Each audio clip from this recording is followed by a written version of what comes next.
Ahaz. The Bible records that he and his grandson Amasa are the two worst kings of Judah. Now, to understand what's going on here, you have to understand the regional problem. You have Assyria. Now, there's a little bit of confusion about Assyria and Syria. Assyria is the world power. Syria is the regional country. So I'll refer to Syria as Damascus and Assyria as Nineveh. That might help keep the two straight. Well, Nineveh is becoming a world power, and they're moving in. They slowly are taking over more and more land, and now they're just north of Damascus and Israel, a major threat. And suddenly these two nations that have been fighting all these years suddenly realize they need to get their act together, and they need to form an alliance against this huge power.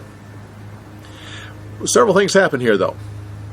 When Nineveh becomes weak temporarily, when they kind of pull back temporarily, Israel went through a time of prosperity under Jeroboam. And then you have Judah becoming very powerful under Uzziah. And this is a time of prosperity, and Uzziah becomes so powerful that he takes over portions of Damascus land and Israel. He dies. Syria becomes strong again. Assyria. Nineveh becomes strong again. And the need for alliance is very strong. Damascus and Israel, man, Nineveh's right there. They look down at Judah and they say, the three of us need to form an alliance, become very strong against this powerful world power. But Uzziah is dead. Jotham is now king.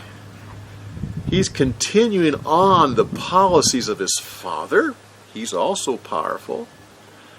But this is their chance. They can take back some of this territory that belongs to them. Or they could form an alliance. But could you do both? Could you take back the land first and then real quick try to make peace and form an alliance? Not likely. But still possible. They knew they needed to form the alliance, but all these generations of land grabbing, this was their opportunity, and they couldn't pass it up, and they went in and took back the land that they felt belonged to them. In doing this, it caused something in Jerusalem. There was a pro-Nineveh party that saw this as an opportunity to say, look, they're going at war with us. These two nations are against us. We need the help of Nineveh. They were pro-Nineveh. So they became powerful, and using this opportunity, they took their king, Jotham, and put him under house arrest. Didn't kill him. Put him under house arrest and made his pro-Nineveh son their king. His name? Ahaz. And that brings us to our story. Ahaz becomes king. He is pro-Nineveh. Damascus moves in and tries to force him back to the anti-Nineveh side. They came in and they hit Jerusalem, take away captives. Well, instead of driving Ahaz to the anti-Nineveh stance, he appeals to Nineveh. Says, we will be your subject. We will submit to you. Here's all our gold and silver. I am your servant. I'm like your son now. Well, Nineveh This is all they've been waiting for. 3 kingdoms stand in their way of getting to Egypt. 3 kingdoms: Damascus, Israel, and Judah. Together, they form a powerful force. But Judah is now on their side. So they hit Damascus. They destroy it. They completely eliminate it from being a nation. They take their people off the land and send them into exile. Now they own 2 of the 3. They simply turn to Israel, and Israel says, "We give up. We are your servant." Nineveh wins. But now that they own it all, they don't really care for Judah. Israel sees this. They move against Jerusalem.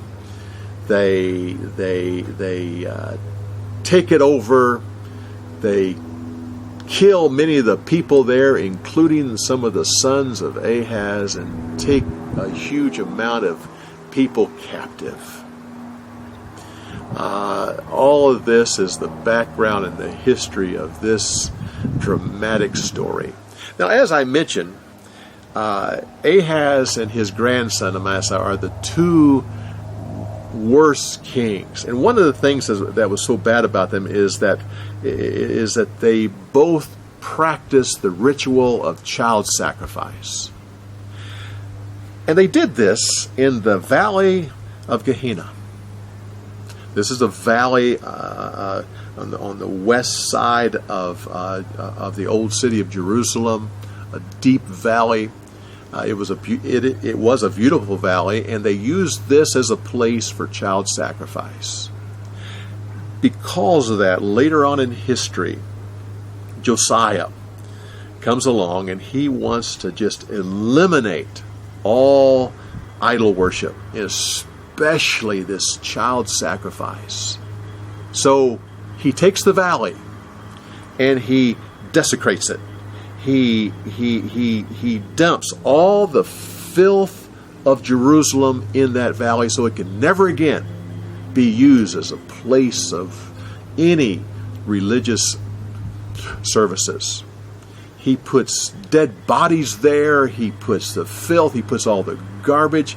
He even puts in sulfur and brimstone to keep the fire going all the time. So trash is being burnt there all the time. The fire never goes out. He throws dead bodies in there, animals, and also criminals are thrown in there so that criminals, they believed back in those days that if you were thrown into this trash heap that you could never be a part of the resurrection if you weren't properly buried. And so these dead bodies meant that worms were constantly there eating these dead bodies. And so years later, Jesus uses that valley as an illustration of hell, where the flame never goes out and the worm never dies.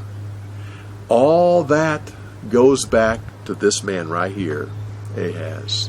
He's the one that used that valley for child sacrifice.